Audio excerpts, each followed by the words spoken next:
Kegiatan peninjauan penerapan norma perilaku baru yang dilakukan Bupati Gorontalo di Dinas Pemberdayaan Masyarakat dan Desa ini diawali dengan kegiatan apel pagi yang dipimpin langsung oleh Bupati Gorontalo. Kegiatan peninjauan NPB ini selain dihadiri oleh Bupati Gorontalo, juga turut dihadiri Sekretaris Daerah, Asisten 3, Kepala BKD, Kepala Badan Keuangan, dan Kepala Bagian Ortala.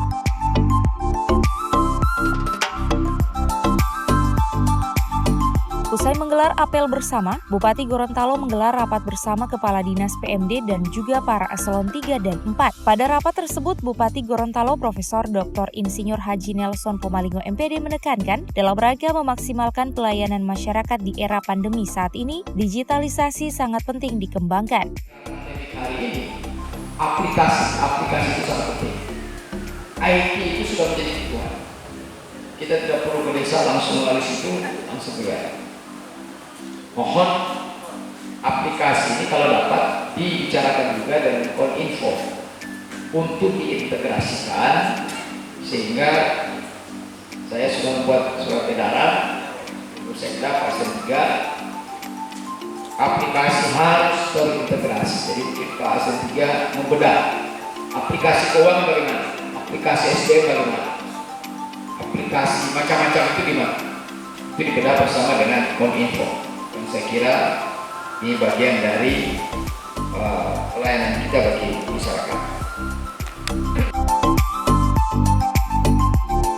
Selain itu, dirinya mengatakan kedatangan dirinya ini dalam rangka mengecek langsung penerapan norma perilaku baru di Dinas PMD. Tidak hanya itu, dirinya menekankan sebagai dinas yang menaungi desa, penerapan norma perilaku baru ini tidak hanya dilakukan di kantor PMD saja, namun juga hal tersebut dapat diterapkan hingga ke tingkat desa.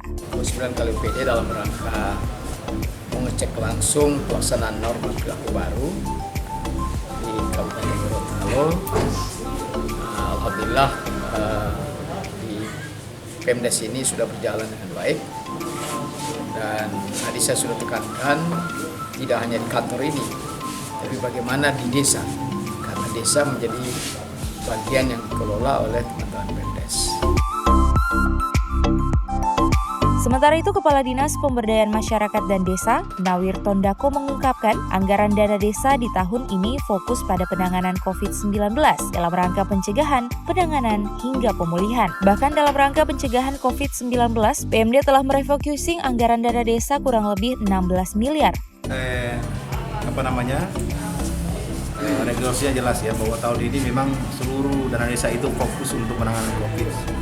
Mulai dari pencegahan, kemudian penanganan penderitanya, kemudian ini memasuki seperti yang saya sampaikan Pak Bupati, memasuki tahap pemulihan. Jadi kurang lebih di pencegahan itu kita sudah merefocusing anggaran dana desa itu kurang lebih 16 miliar. Dinas Pemberdayaan Masyarakat dan Desa mempunyai tugas pokok membantu Bupati melaksanakan kewenangan daerah dan tugas pembantuan di bidang pemberdayaan masyarakat dan desa sesuai dengan kebijakan yang ditetapkan berdasarkan peraturan perundang-undangan yang berlaku. Tim Liputan Advertorial.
Mimosa TV.